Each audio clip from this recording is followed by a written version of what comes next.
Good afternoon and welcome. You're listening live to Heart-to-Heart, a program which aims to help you understand and to become your better self.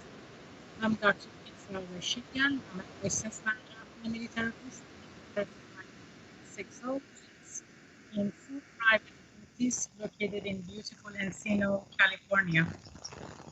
Usually, I have this program with my best friend, business partner, and colleague, Dr. Robert Jaffe. And today he's having a day off, and maybe tomorrow, but we'll see. But today we're not going to have him join us because he's not available. But I like to share about him. He's a licensed marriage and family therapist as well. Plus, he's a certified sexologist. We share our practice together. We have done that for the past 16 years. And his philosophy is that, you know, basically, he would have said that he would dedicate this program to you, the listeners, and want you to know that you contain within you everything you need to know to feel happy, joyous, and free. And the fact that we are born into the world as our loving, authentic, true self, which is open, calm, curious, emotionally available, connected, honest, confident, compassionate, sexual, and trusting. So we miss Dr. Jaffe today, but I'm sure that he's having fun, taking a day off. And we wish him the best, and we look forward to having him rejoin us tomorrow. So for today's program, we have been talking about female sexuality in many different formats. And today I have selected a book which is called The New Male Sexuality by Dr. Bernie Zilberger. And I came across a chapter 8, which I found it very interesting. And I thought, why not share with you about this chapter and see, what we can get. It says some things you should know about women. So this is a male perspective talking about female sexuality. And I'd like to encourage you to please, call me and, share your thoughts, your beliefs, your experiences, your comments, anything that, I can receive. So to provide you with better, situations, better information and better of what you need to feel joyful. Our phone number is 951-922-3532. That's 951-922-3532. So let's see what he says.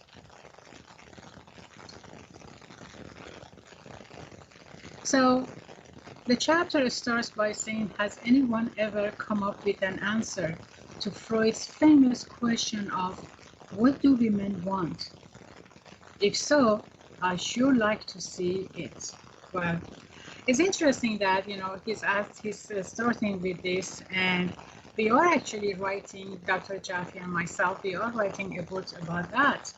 And the topic says, not tonight, honey, I have a headache. So within this chapter, with this ebook, actually, we have covered some of, what we believe that men need to know about, female sexuality and what interests them in having joyous, happy sex life, what makes them, feel safe and connected during, sexual activity, and in general within their relationship, whether that's what type of relation they have.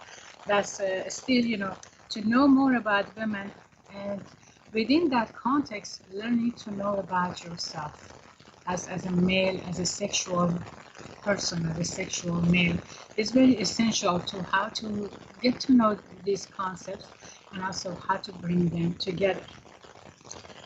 So Dr. Bernie says almost all the men that he has worked with in therapy, and I would say myself too, and we have met and of course in workshops, they all wanted to know how to be better lovers for their partners. Of course, we know that this is an admirable goal, and we know from, many surveys that it is one held by the vast majority of not only American men, but also men of different cultures. While they focus on their sexuality, it is believed that once a female sexuality is equally shared, that enhances the quality of sexual relationship, which is actually not far from the truth. We know that one for sure. So it is no longer the case that men can feel like good lovers without satisfying their partners. Yes, that's exactly what we just referred to, right? There used to be that sex was all about men, and so that was the belief. In some cultures, even went beyond that, men can own women, right? So then there is not that equal partnership in a relationship. Obviously, that will impact sexual relationship in a variety of situations. I actually, had a paper here that I was going to share with you about, what are some of the very important concepts that they are in a relationship that can enhance, quality of sex. And then that is, of course, communication. And this is some of what's going into our ebook, by the way. So the prime focus is on, of course, on communication, how men and women communicate about their sexuality. So we have two parts to that. One is intrapsychic, that means myself. How do I present myself? How do I talk? And then, of course, there is interpersonal aspect of that, between myself and the other person, right? So for the myself part, we have, the way that we understand each other, the way that we want to communicate with each other. It's about respect and empathy, to be non-judgmental, to find beauty within each other, to be honest and authentic, to be accountable, to be curious about each other, to keep your sweetness for each other, and to be open to learning and to give what is needed or to receive, and be assertive. So that assertiveness, among everything that I just listed for you, is very essential part of, communicating and understanding myself to begin with. Because if I don't understand myself, how am I going to be able to understand somebody else, right? It is my own understanding and authenticity that opens the door for somebody else to understand me, right? And for me to understand them. The other part is between myself and the other person, interpersonal. So again, it does, of course, include respect and empathy for each other, be non-judgmental towards each other, finding beauty within each other, be honest and authentic, be receptive of each other, set boundaries, accountability, curiosity, have pillow talks, sweetness, open to learn, acceptance, and and sharing, exchanging ideas, maintaining the same level of power or hierarchy, which is so crucial, and seeing the good in each other, listening to each other without interpretation, welcoming each other, negotiating with each other, helpful to each other, and giving what is needed or what is needed to receive from each other. So I guess we can see that we already have some of the answer that Freud asked. What do women want? Well, women basically want the basics, right? They're not asking for something that is exceptional or it's out of this world, right? Women, just like any other human being, other part, the other half of us, male, they want to be understood. They want to be valued. They want to be equal, and they want to be able to do anything that humanly, we are able to do, as God has given us all those capabilities, right? So there has been an analysis that being a good lover for your partner, that's from a male perspective, of course, means knowing her tendencies and preferences, her likes and dislikes, and also to know yourself. And this brings us to a fascinating topic of sex differences, because at least some of female tendencies and some of male tendencies are due to the fact that they are either a he, men are a he and she, and women are a she, right?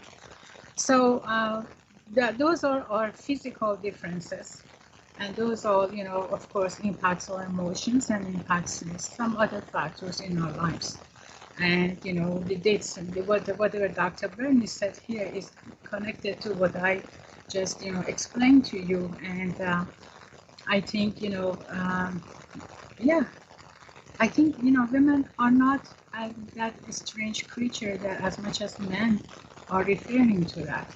I think if men put aside some of their myths that they have learned about women and look at the reality of women as just a human being, just like they are, right? Things will get kind of easier. And I'm wondering how and if this whole thing started in the past. Why suddenly men and women became such a strange creature for each other and towards each other, right? That's really important. And I think I just heard that a commercial break coming up, and so I'd like to invite you to please join me back so we can continue to talk about what happens when women are the she and men are the he, and how this he and she come together and form this the most beautiful divine relationship that they have, called intimacy, and called relationship, and called romance, and called all the beautiful things that we want to have about each other, with each other. See you back shortly after our commercial break. Today we are talking about some things that men should know about women, borrowing this concept from the book The New Male Sexuality by Dr. Bernie Zilberg. And we talked about Freud's philosophy, a question actually of what do women want. And so if you have any questions, if you have any comments, if you have any points to make, I'd love to hear it. And please call me at 951-922-3532. You can also visit us on YouTube at heart-2-heart.online/YouTube. We have so many good information over there for you. And also we have free downloads for you to look at and to download for yourself. So going to the topic, we talked about what is a he and who is a she, and how these two come together, and how basically the concept of he and she started, and this differentiation. So when we look at the history, we can see that since the beginning of time, men and women have been attracted and by one another, and also frustrated by trying to understand and to deal with another. So we see that this is not something that belongs to 21st century. This isn't something that belongs to a year ago, but this is something that is limited to you if you're having frustrating time with your partner. This is historically happening. And men usually complain, why do women want to talk so much, right? Why do they why are they so emotional and such nags, right? So this is very interesting, right? So how do men decide what is too much talking? And how do men decide what is considered nagging, right? So these are, too much talking and the nagging are basically the labels that women assign for women, because they don't like what women are saying to them, and they don't like to hear it, right?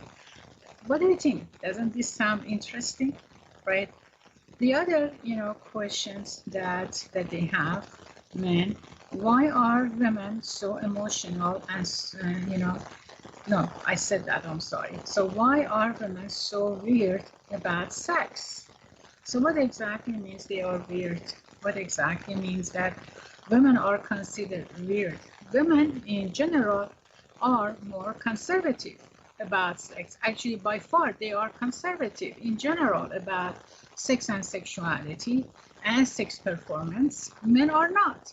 So, we know that definitely this has a cultural base to it.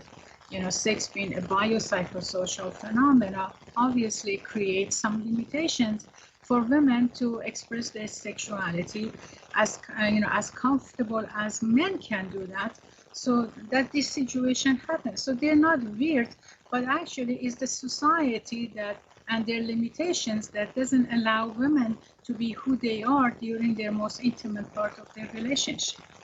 So the other question is, what in God's name do they want? Okay, so, well, this is a question. So how do you find out about something that you don't know? You simply ask. You simply say, I'm interested to know about you. And what causes, limitation about discussing whatever the topic is in this context. We're talking about sex. So from when we look at women, right, we have seen a different set of complaints, right? So why are men so withholding? Okay, I don't know. I don't know what you mean by withholding here, right? So we need to ask Dr. Bernie about this. Why are they so focused on sex and so unromantic? Well, because men have never had, for the most part, any limitation about expressing about their sexuality, right? Their manhood has been worshipped. Their manhood has been put them at a higher status by their parents only, and of course, next society. Now, I'm not saying that that's okay and that's just go ahead and accept that. I don't mean it, right? But then again, that's the basic response to this question. And why can't they remember a birthday or anniversary? Well, because if their focus is not on romance, how can they remember birthday or anniversary? If their focus is on, having, goal-oriented sex, that means just focusing on achieving orgasm, then, they're not thinking about their partner. So when they're not thinking about their partner, obviously birthday and anniversary becomes, secondary to everything else in their lives, right? And I'm not saying that this is okay, by the way. I'm just pointing at what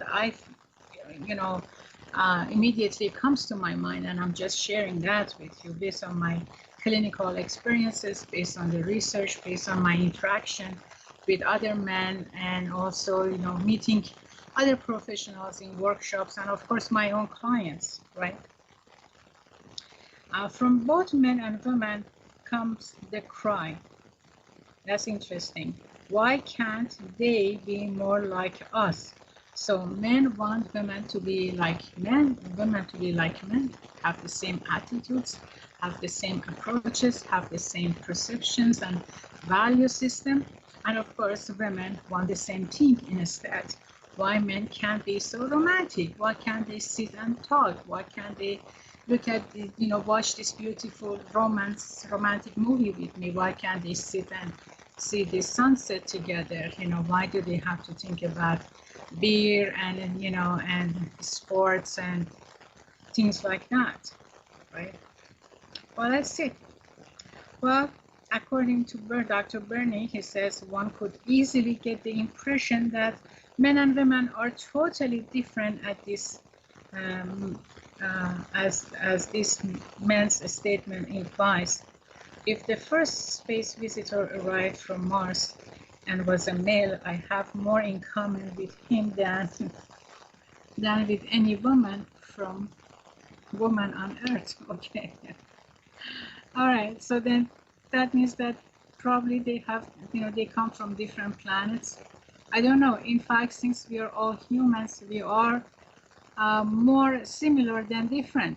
Well, I can relate to that one, right? We are all human, so why do we think that we have so much differences going on? So we all actually, breathe the air. We walk, upright on our two legs. use, language, we think, we feel, we eat, we eliminate, we sleep, and so on. If it were possible to, quantify everything, we probably conclude that women and men are 90 to 95%, 95% similar. But it's that remaining 5 to 10% that's so fascinating and causes all the trouble. Right. So we all look alike, except that our hormones gives us a different, dynamic within us, whether it's physical or emotional in our psyche, right? So our hormones, separates us from each other, and that's a unique combination that still men and women, they need each other in order to function, right? So whether, I have a female hormone and somebody else has a male hormone, and that's half of the population is female, at least half of the population is male. So we see it is those hormonal differences that they are an important aspects of our individuality. So that's how we are different. And then what else is different? Well, it is those hormones, those the 5% of the biopsychosocial, the 5% that belongs to the biology of us, that creates many differences in us. And thankfully, it's only 5%, because imagine if it was more than that, how could we have dealt with it, right? We already have so much problem dealing with these 5% differences, which is our biology. But then again, that 5% is what makes us attractive to each other. It is that 5% that, creates that, chemistry between men and women, and creates that, initial attraction, that initial wanting to be with each other, that initial wanting to talk for hours, and you just want to talk until 4 o'clock in the morning and hold hands, right? So what happens? What happens that that 5% of beautiful attraction and divine moments of initial relationship time, suddenly vanishes, and then men and women look at, they forget about that 5% differences, but look at everything else that Dr. Bernie just listed that, and I shared them with you. So even in something as fundamental as the use of language, there are differences between the typical man and the typical woman. Though means that men and women use the same words: intimacy, love, making love, sex. They don't necessarily mean the same thing by them. And as it has been said by Deborah Tannen, which she has demonstrated in a book of You Just Don't Understand, the definitions, even simple terms like talk and conversation, depends heavily on whether you are a male or a female. Yes, because we have a different way of interpretations for those meanings, and those interpretation basically generate because of how men and women receive messages in society about their malehood and about their femalehood, right? We think that how's that? Siblings grow up together. Yes, siblings grow up together, but even within our family dynamic, messages that siblings, male and female, receive about each other, about their malehood and femalehood, are exceptionally different from each other. And then also depending on what cultural background we're talking about. Are we talking about, individualistic family? Are we talking about, any topic, or collective family style? We're talking about religious background, and all of this political status. The messages that we get about malehood and femalehood are significantly different from each other. And therefore, we give different meaning to the word intimacy. We give different words to love, different meanings to what is making love or having sex, right? So that 5% difference is significant in our lives and into understanding our authentic true self. and also understanding of uniquenesses and how we are able to communicate about all of that with each other. So we see that, girls and boys, specialize in different areas. Boys learn to achieve and perform in the outside world, while girls, get more practice dealing with feelings, communicating and relating, which is so true. And that's exactly what I just described to you. We also see that, male and female, excuse me, come to sex from different, angles. Girls, approaching via love and sensuality. Boys more from lust and desire to prove themselves, right? That's why male performance is such a significant concept for them, and they focus on that so much. That's why, when women have hot orgasm, male feel, oh wow, they did their job, and they are actually, that enhances the quality of sex for them.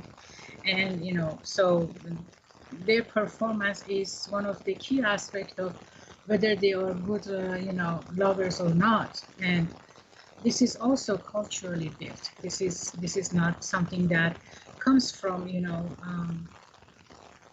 from anything else except, what men believes about themselves, what they perceive about themselves as what manhood is all about. So while men and women both want love and sex, they have separate style of loving and being sexual. And these differences are so significant and so amazingly, shaped by their environment that, to get to know that, to get to understand that, how each person, shapes their sexual beliefs about themselves. That needs, a deep work of psychodynamic. Again, Freud really has nailed this area very well. And I am a believer of Freud, and I follow Freud, philosophy. And yes, if you want to know everything about why a man or a woman has developed certain beliefs and a style of sexuality about themselves, and plus their expectation as a result, we need to understand their psyche, we need to understand their upbringing and all the messages, and whether positive or negative, they have heard, about themselves across growing up. And it's not just, of course, parents that they bring those messages to the surface, but also the community, the neighbors, the school, all of that, everything on social media these days, of course, are significant aspect of learning process about femalehood. So I just got notice that, our commercial break is coming up. Therefore, I'm happy to continue with this topic. And I'd like to invite you to please join me, 951-922-3532. It's important for me to hear your ideas so I can, better provide you with the service that you deserve to have. See you shortly after our commercial break. He's on vacation today, and hopefully he will be able to join us tomorrow morning at 9 a.m. for the program that we have about trauma, codependency, addictions, and relationships. So I'm glad to be here, and thank you for joining me during this afternoon. And we are talking about, the differences between men and women, the way they look at, their sexual relationships and their expectations based on the question that Freud asked, what do women want? What do women want? So, I'm borrowing the book from Dr. Bernie Zilberman, and then so he's talking about, they are, of course, separate styles, and there is no, that doesn't mean that we need to be misunderstood or confused or have conflict over the differences that we have, right? But there are some common examples of how these situations can happen. And then, for a man can say, everything between us was so tense after our, our gathering on Sunday. I thought it, if we made love, things would get better. And the woman says, how can we make love? We haven't talked in days. So these are very, powerful statements. For a woman to say, how can I make love to this man, where in fact this man hasn't talked to me for the past few days. So remember at the beginning of the program, I talked about communication, right? I said, to have respect and to have empathy, right?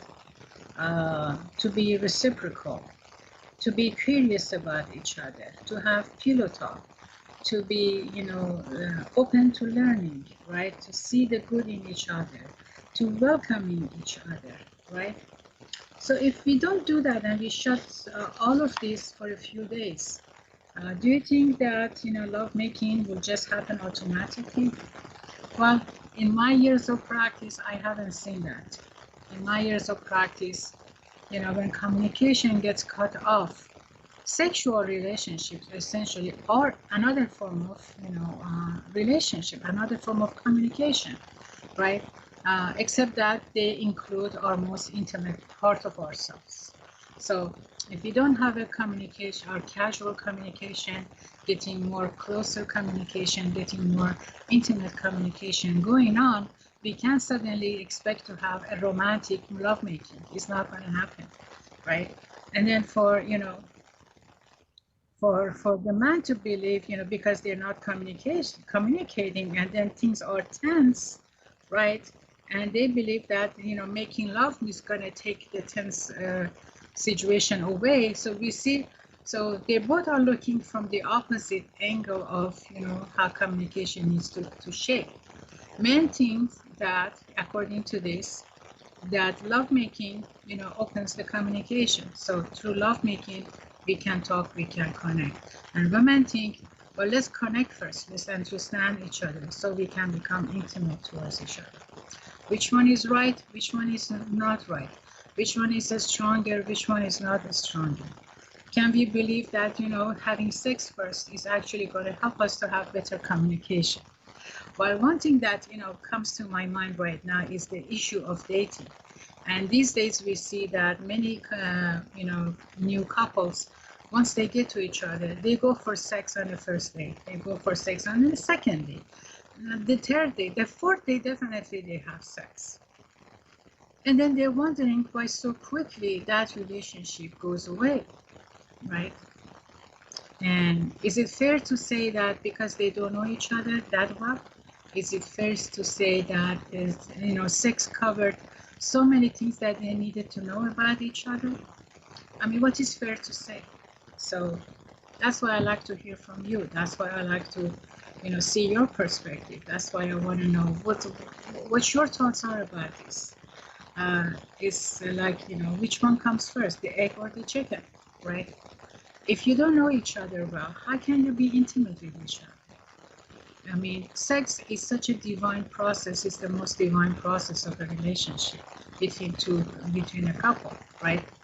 And then if that connection, that understanding, that sense of security, that sense of sensitivity, and all of what I listed before, is not there, well, then sex just becomes, a process between two people with the aim of, orgasm.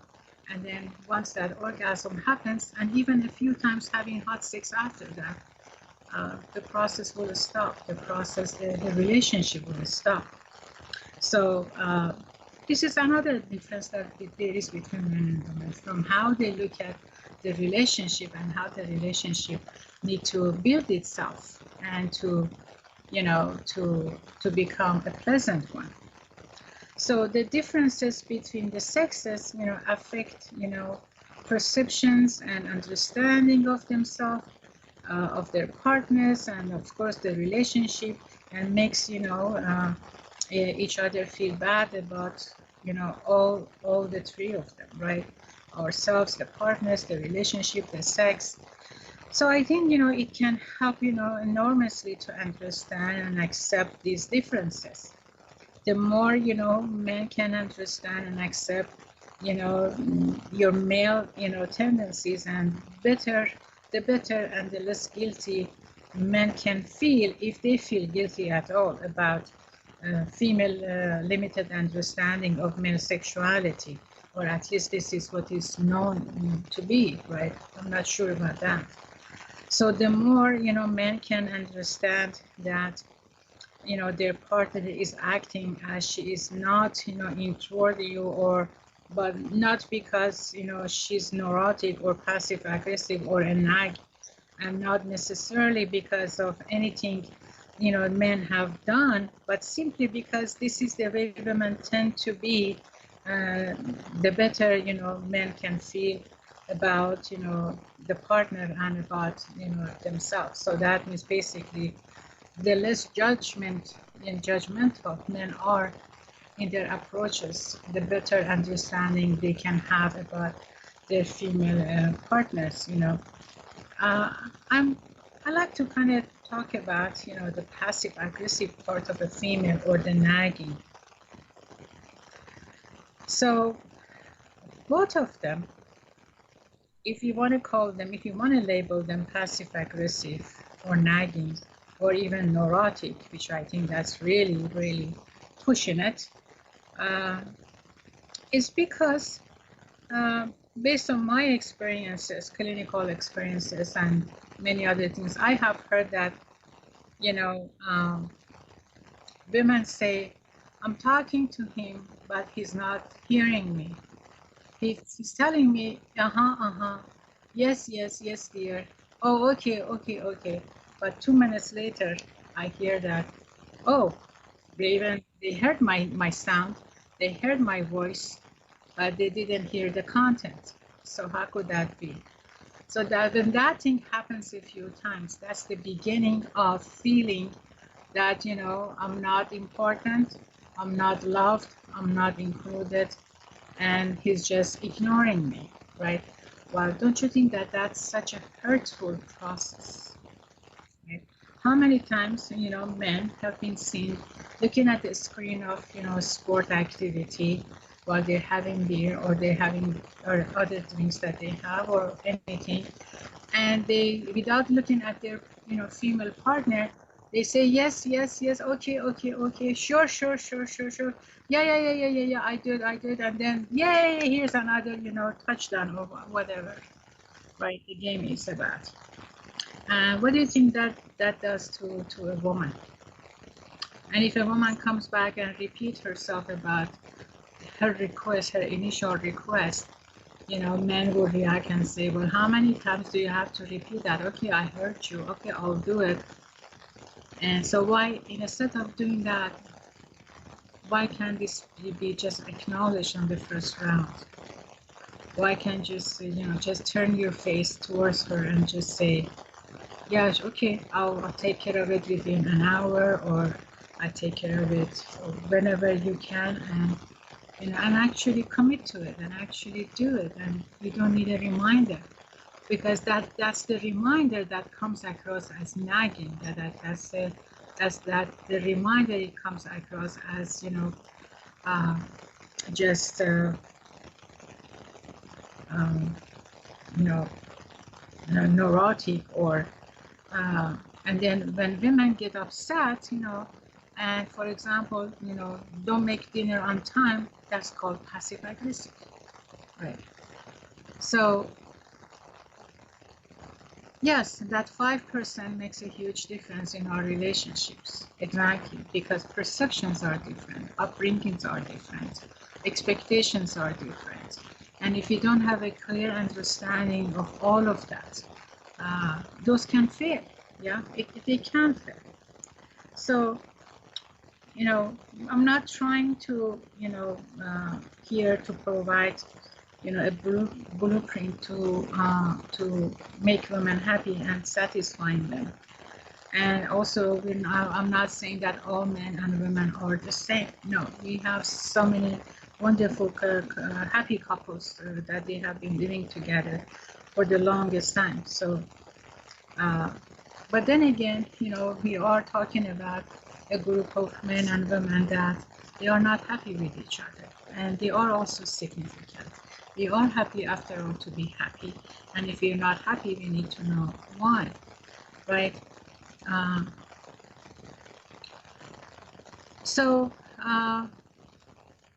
women's style of love is different from men. Yes, that's given. A man feels that he is showing love by working to support his partner, spending time with her. Of course, when spending time with her, uh, those needs to be shared activities that they love, like watching a favorite TV program, playing tennis with each other, take a walk, taking trips, go horseback riding, go bike riding, go take a walk at the beach, do some games that you both enjoy doing that, right? And then of course, when those go well, having sex comes naturally and very much easy and easier after that.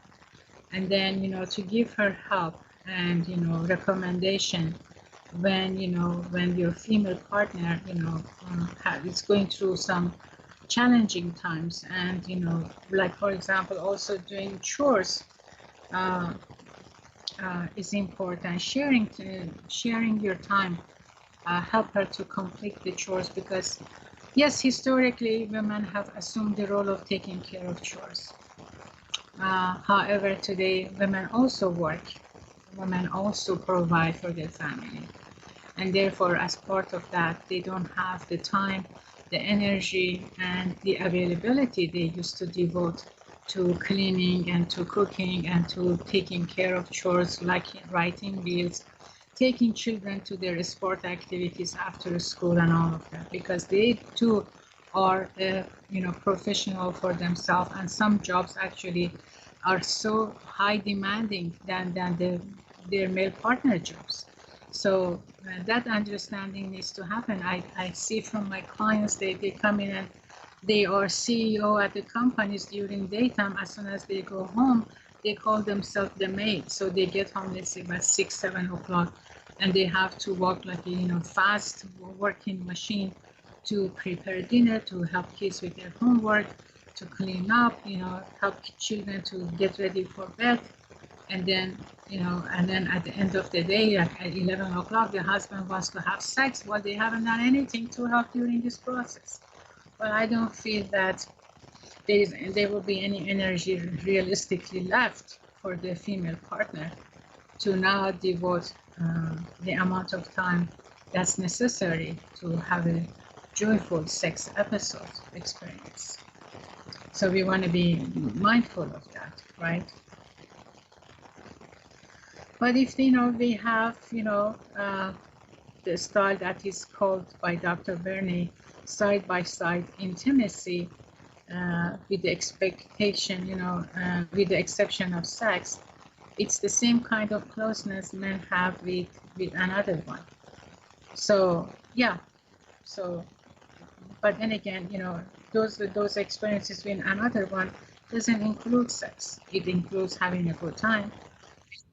We can have it also with our female partner. So there's a lot to talk about this situation, and like I said, I like to hear from you. I like to continue with this topic for next big episode. Therefore, if anything comes to your mind, if anything is interesting, please share it with me. If you don't wish to come online on a live program, I understand. You can always email me, and my email, you can find it at my homepage at the program at KMET. And I always welcome all the questions, and I do respond to the questions to the best that I can. And if I can't answer to any of your questions, I will refer you to the right sources for you. So I'd like to invite you to please join us tomorrow at 9 a.m. for another episode of Trauma, Addictions, Codependency, and Relationship with myself and with Dr. Robert Jaffe. And next Thursday, you're invited to join us again for another episode of healthy sexuality and human sexuality. So until then, be safe, be happy, and don't forget that all you need is love. Have a wonderful evening.